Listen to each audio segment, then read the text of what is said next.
Kabanata 1006. Ang kapitan ng seguridad ay hindi maglakas loob na lumaban sa kanya.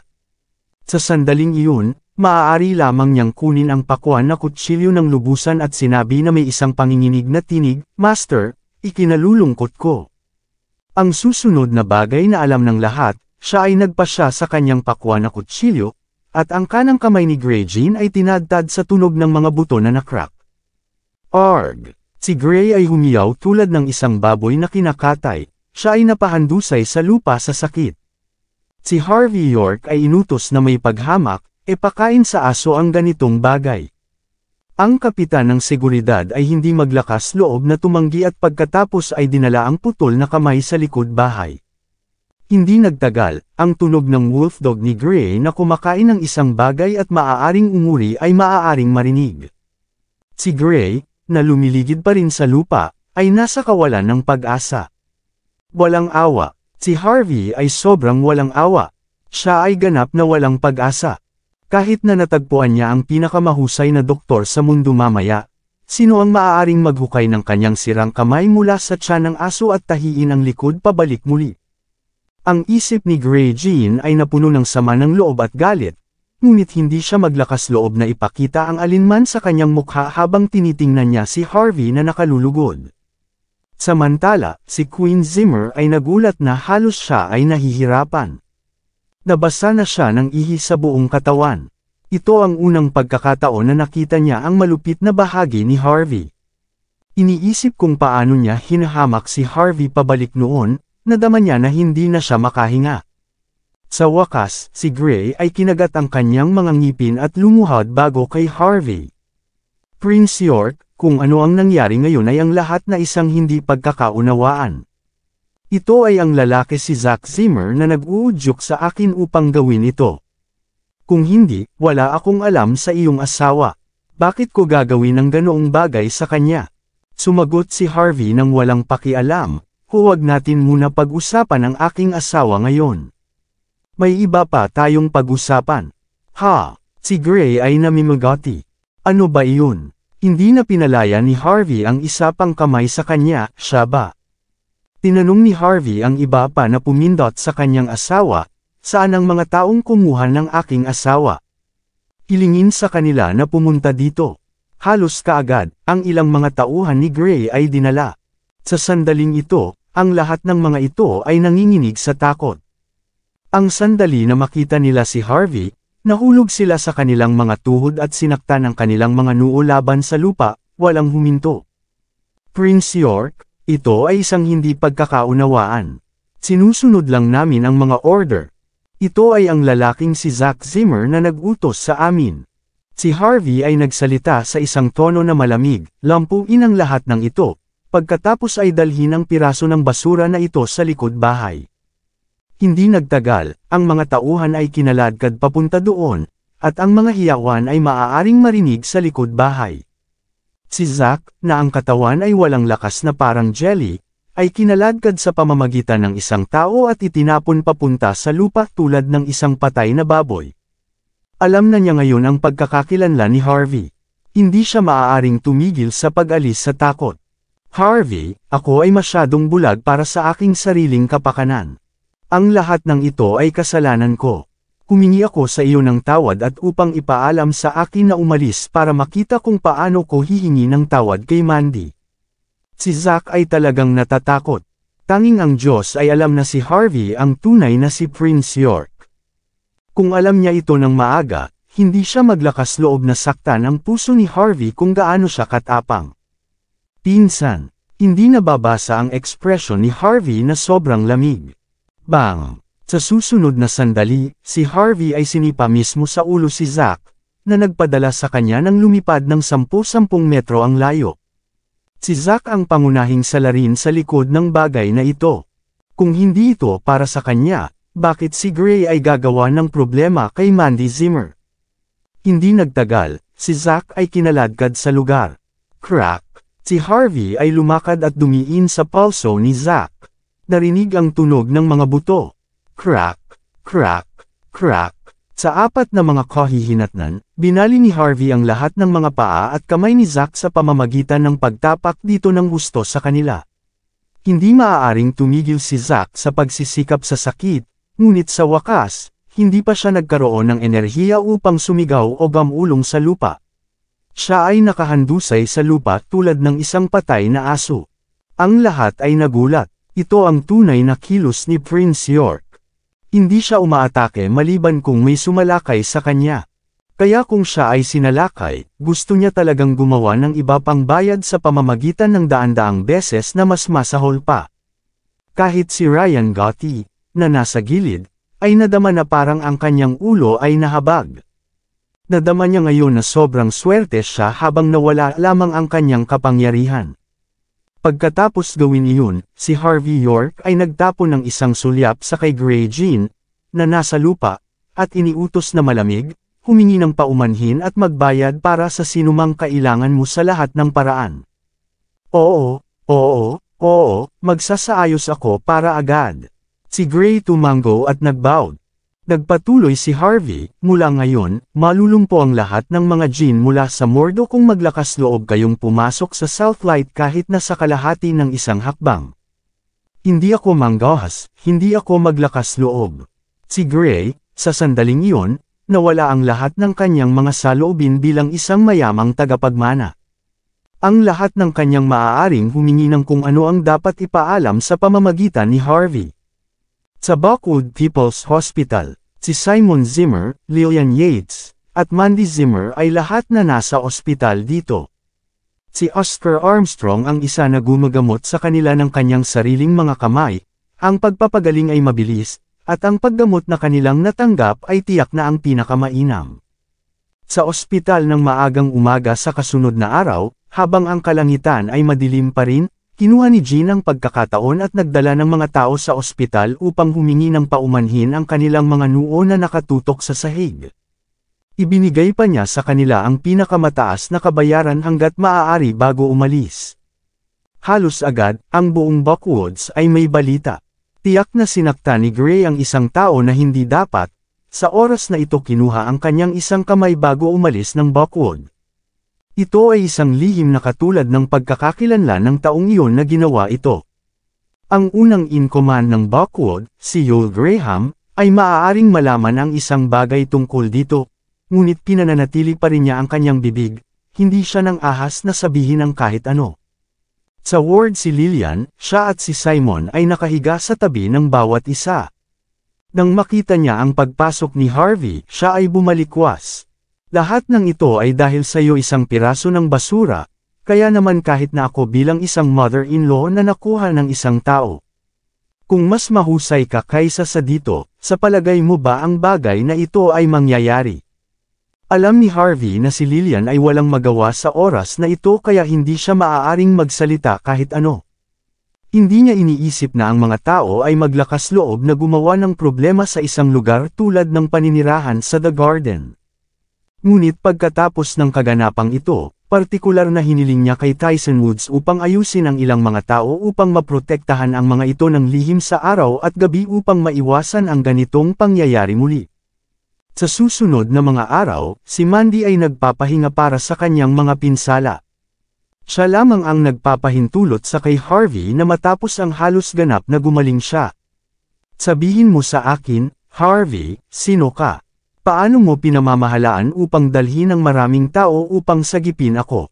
Si Mandy ay kakaiba sa lahat at namimagati ngayon. Bagaman nahihirapan siya sa araw na iyon, naisip niya na nakita niya ang ilang malaking shot sa tabi ni Harvey bago ang pagkahimatay niya. Nagsalita si Harvey, "Hindi ko ba sinabi sa iyo? Ako si Prince York." Hindi naniwala dito si Mandy. Kung ikaw si Prince York, bakit kailangang mag-propose ni Prince York sa akin nung huling oras? Hindi ba't dagdag na, si Harvey ay hindi makapagsalita? Ano ang sinabi ni Mandy na gumawa ng maraming kahulugan na hindi niya mahanap ang isang bagay upang kontrahin ang kanyang mga salita sa lahat? Matapos ang pagiging tahimik para sa isang mahabang, pagkatapos lamang sinabi ni Harvey sa isang mababang boses, "Mandy, naaalala mo ba ang aking kaibigan sa paaralan nung nasa kolehiyo pa kami? Ano ang tungkol dito? Tinanong ni Mandy. Si Harvey ay nagbuntong hininga at sumagot, talagang nagtatrabaho pa rin ako bilang kanyang driver. Siya ay mayaman at may mahusay na koneksyon. Sa araw na iyon, hiniling ko lang ang kanyang tulong. Inilabas ni Mandy ang isang hininga ng kaluwagan. Mukhang hindi kapani-paniwala ang iyong kaibigan at kanyang mga koneksyon, pero tapat siya. Ngayon na ikaw ang kanyang driver, gawin ang iyong trabaho ng maayos at hindi gumawa ng iba pang bagay na makakaapekto sa iyo. Sa ibang pagkakataon, magagawa mong magsimula ng isang negosyo sa iyong hinaharap at maging isang matagumpay na tao. Hindi alam ni Harvey kung tatawa ba siya o iiyak habang pinapangako niya, okay, magtatrabaho ako ng husto. Hindi nagtagal, ang balita na si Harvey ay nagtatrabaho bilang isang driver para sa isang malaking shot ay umabot sa mga tainga nina Simon at Lillian. Ang pamilyang Yates ay nakatanggap din ng balita na ito. Sa paninirahan ng Yates, si Lola Yates ay nakaupo ng tuwid sa sopa habang sinabi niya sa isang mababang boses, kaya ang bagay ay malinaw. Naisip ko na ang isang piraso ng basura tulad ni Harvey York ay may ilang mga hindi pangkaraniwang background. Kaya nagtatrabaho lang siya bilang isang driver para sa ilang mga malalaking shot. Ang dahilan kung bakit niya maaaring maligtas si Mandy sa oras na ito ay dahil ang malaking shot na kanyang pinagtatrabahuhan ay nakatulong sa kanya. Keith, nalaman mo ba kung sino ang malaking shot na kanyang pinaglilingkuran? Si Keith Yates ay nagsalubong ang kanyang mga kilay. Sinuri ko, ngunit ang ilan sa mga mapagkukunan ay tumutukoy sa ibang bansa. Ang hula ko ang malaking shot na ito ay siya ang naglilingkod ngayon na isang lokal na bumalik mula sa ibang bansa upang magsimula ng isang negosyo. Ang taong ito ay malamang na walang anumang pundasyon o kapangyarihan, ngunit dahil siya ay mula sa ibang bansa, kailangan ni Yoel Graham na tulungan siya bilang isang paraan upang suportahan ang mga patakaran. Sa katunayan, ang katotohanan na si Yoel Graham na magkaroon ng mga opisyal ng Buckwood Police Station na napalibutan ng kapitbahayan ng Gold Coast Villa. Bagaman hindi sinabi ito ni Yoel Graham, halos lahat ay nahulaan na siya ang nasa likod nito. Kaya ito ang dahilan. Si Lola Yates ay tumango. Sino ang makaisip na ang piraso ng basura ay magkakaroon ng swerte upang makapagtrabaho sa malaking shot na ito? Si Keith ay tumawa. Lola, kung ganoon nga ang kaso, hindi tayo dapat matakot sa live-in na ito sa isang tao.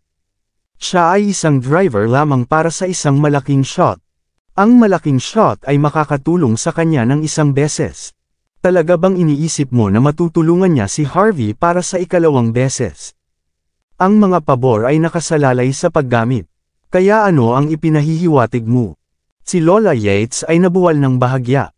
Sinabi ni Keith nang walang katad, ang Silver Nimbus Mountain Resort ay masyadong karapat-dapat, kasama ang katotohanan na si Senior Armstrong ay mananatili doon, ang presyo ng lugar na iyon ay malamang na tumaas sa pamamagitan ng hindi bababa sa 10 beses sa hinaharap. Kung hindi natin makuha ang pagkakataon ngayon at nakawin ang kumpanya ni Mandy para sa ating sarili ngayon, hindi na tayo magkakaroon pa ng isang mas mahusay na pagkakataon kaysa dito, sa hinaharap. Matapos makuha ang kumpanya ni Mandy, tayo bilang mga Yates ay tiyak na magkaroon ng pagkakataon na maging isang nangungunang isang pamilya. Si Lola Yates ay pinaigting ang kanyang mga kilay. Ngunit ang Sky Corporation ay mayroong 51% ng mga stock ang kumpanya na iyon. Si Keith ay ngumisi. Ito ay madali. Makakahanap tayo ng dummy corporation at ilipat ang lahat ng mga assets at pananalapi ng lihim.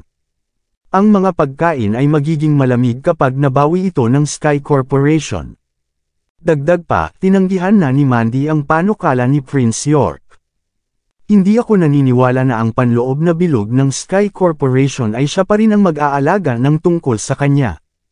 Ang pangunahing bagay ay hindi natin maaaring magkaroon ng isang mas mahusay na pagkakataon kaysa dito kung mawalan ng oras sa pagkakataong ito. Iniisip ni Lola Yates tungkol dito nang sa wakas, at sinabi, okay, kung gayon, gagawin natin ang bagay na ito kasunod ng ating orihinal na plano. Makukuha mo upang kontrolin ang lahat ng mga mapagkukunan ng Yates. Tandaan na maging mabilis, walang awa, at tumpak. Tumayo si Keith at ngumiti. Lola, huwag kang mag-alala, ako ang third in command ng Southlight pagkatapos ng lahat. Ang aking mga koneksyon ay maaaring mas mahusay pa kaysa kay Sheldon Xavier. Ngayon lahat ay abala sa paghahanda para sa pagbabago ng seremonya ng pagtatanggol ng Southlight. Kukunin ko ang bagay na ito ngayon na walang nanunood. Ito ay isang nakatago na parang takip. Pagkatapos sabihin ito, si Keith at Lola Yates ay nagbago ang mukha bago sumabog sa isang tawa ng magkasama. Ang Yates ay may mahusay na mga koneksyon at suporta sa likod. Ang tanging bagay na kanilang kulang ay sapat na mga ari-arian. Sa oras na ito, kung makakakuha sila ng isang hold ng kumpanya ni Mandy para sa kanilang sarili, ang katayuan ng Yates ay tiyak na naiiba mula sa dati. Alam ni Lola Yates na ang mga leon ng Hong Kong ay nais na patayin si Prince York. Kung gayon, ang mga Yates ay maaaring makatago pa sa itaas ng mga kilusan ng Southlights kung ang plano ay mahusay na nagtatrabaho. Sa Purdue Mountain of Mordo. Ang Purdue Mountain ay ang pinakakilalang 5-star na magagandang lugar sa Mordo. Karaniwan, maraming mga pilgrim na bumababa upang manalangin. Gayunpaman, mayroong isang pinaghihigpitan na lugar sa likod ng Purdue Mountain kung saan ang mga ordinaryong tao ay hindi maaaring pumasok. Alam ng mga tagalabas na ito ay isang malaking nursing home kung saan ang mga tao na may mga katayuan ay may sapat na karapat-dapat na manatili. Ngunit ang katotohanan ay ang tinatawag na nursing home na ito ay isang malaking manor. Ang Jean Family of Mordo.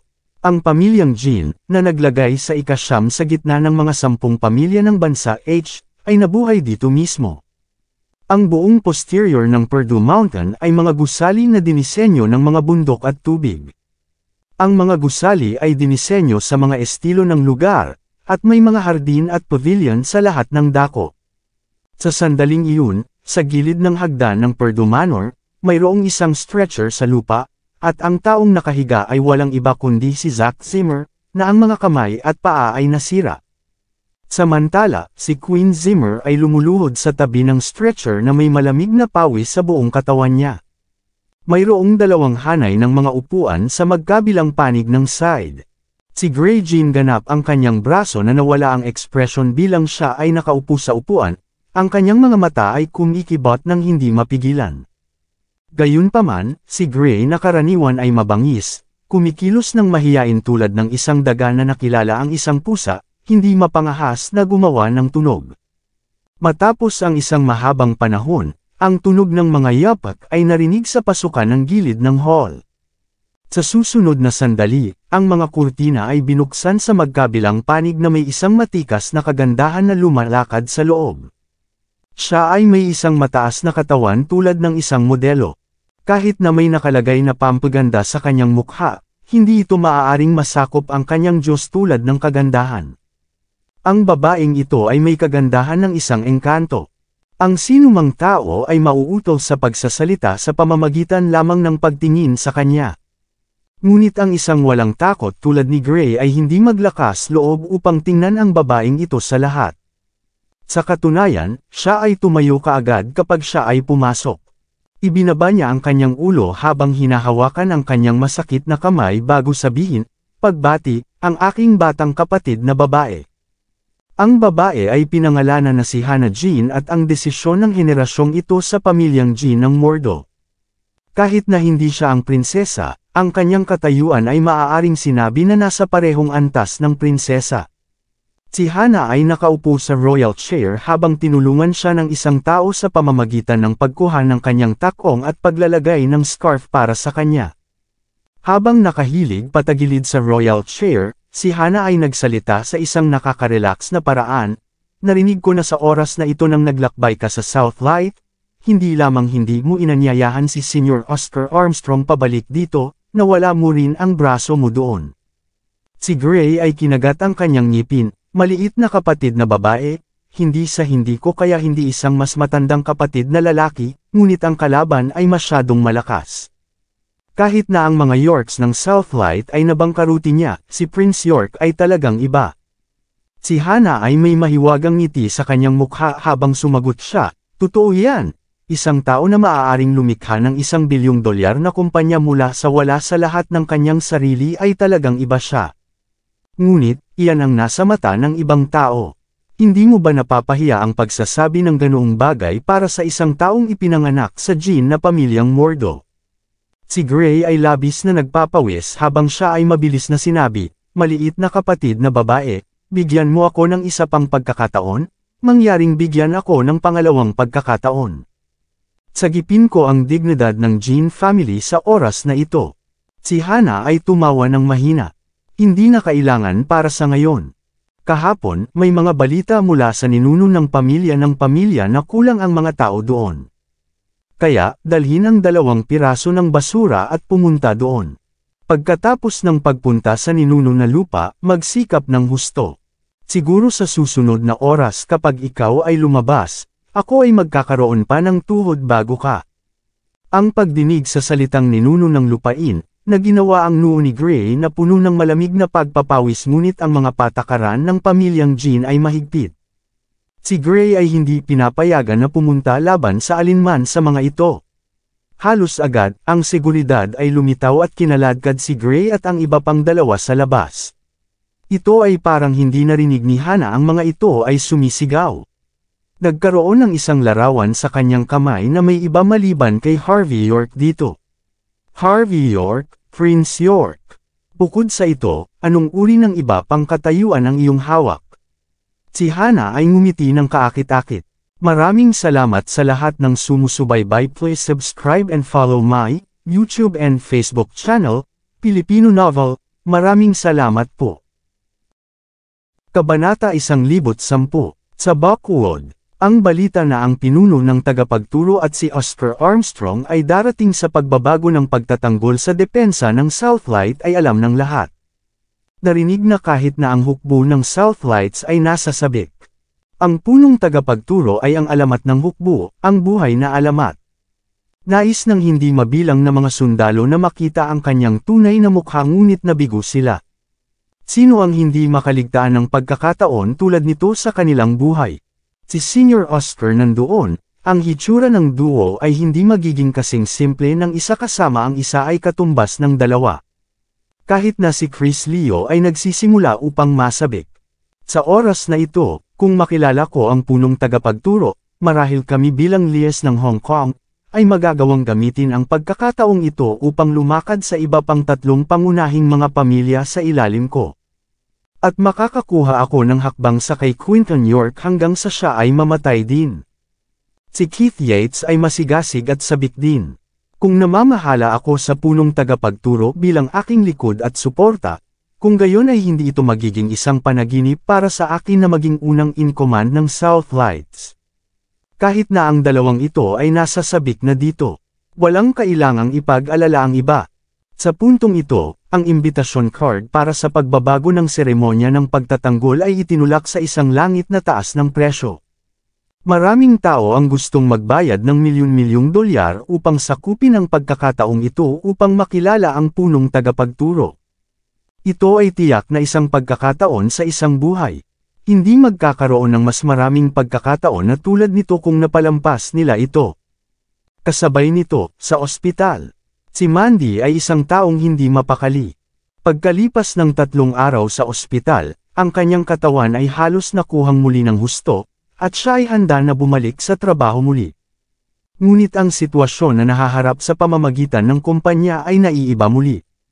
Bago ito, ang Silver Nimbus Enterprise na kumpanya ay isang gitnang laki ng isa na may ilang mga manggagawa, higit pa sa 10 sa kanila, at kahit na ang opisina ay hindi malaki.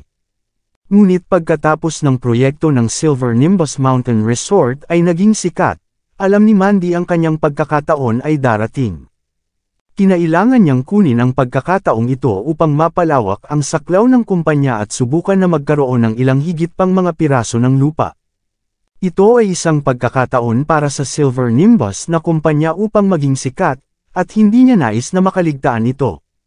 Ngunit upang mapalawak ang kumpanya, kailangan niyang kumalap ng mas maraming tao at makahanap ng mas malaking blok ng opisina. Si Mandy ay abala sa paggawa sa sarili. Alam ni Harvey ang tungkol dito habang siya ay tumawa. Ang aking asawa, ay hindi gumagalaw ang iyong sarili tulad nito. Kailangan mo lamang maging responsable para sa bagay ng pangangalap. Dahil iyon ang pinakamahalagang elemento ng kumpanya, ang mga elite ay ang pangunahing produktibong puwersa. Tulungan kita sa pagsusuri ng bagay sa bagong block ng opisina. Talaga, si Mandy ay nalulugod lamang. Talagang na-overload na siya sa trabaho. Mahusay ito kung makakatulong si Harvey. Si Harvey ay nahuhulog, tama iyan. Susubukan kong lumipat ka sa bagong tanggapan ng opisina bukas. Bukas. Hindi ka pupunta sa pagbibiro para sa akin, hindi ba? Si Mandy ay nahuhulog. Hindi niya gusto ito kung iyon ang kaso. Si Harvey ay tumawa. Siyempre hindi. Dapat itong maging ang pinakamagandang lugar kung ito ay para sa aking asawa. Tinitiyak ko sa iyo, magiging pinakamahusay na lokasyon. Nang marinig ito, ang mukha ni Mandy Zimmer ay nasa kawalang paniwala. Sinubukan niyang humingi ng impormasyon ng ilang sandali ngayon. Mahirap makahanap ng block ng opisina sa isang mahusay na lokasyon. Nang sa wakas ay natagpuan niya ang isa o dalawang blokeng opisina, hiniling ng mga may-ari ang langit na taas ng presyo sa sandaling alam nila na si Mandy ay ang CEO ng Silver Nimbus Company. Dahil dito, nag-aalala si Mandy na nakalimutan niyang kumain. Sino ang nakakaalam na sinabi ni Harvey na maaari niyang lubos na malutas ang problemang ito? Walang magkamali kung makinig ka sa akin. Ang iyong asawa ay hindi na kaya, ngunit kung gaano kahirap ito upang makahanap ng block ng opisina. Si Harvey muli ay tumawa. Sa pagtingin sa kanyang determinadong pagpapahayag, naisip ni Mandy ang tungkol dito bago na ang pagpupersige na lagi niyang nais para sa kay Harvey na maging isang mas mahusay na tao. Ito ay isang mahusay na pagkakataon sa pagsasanay upang magkaroon siya ng isang block ng opisina.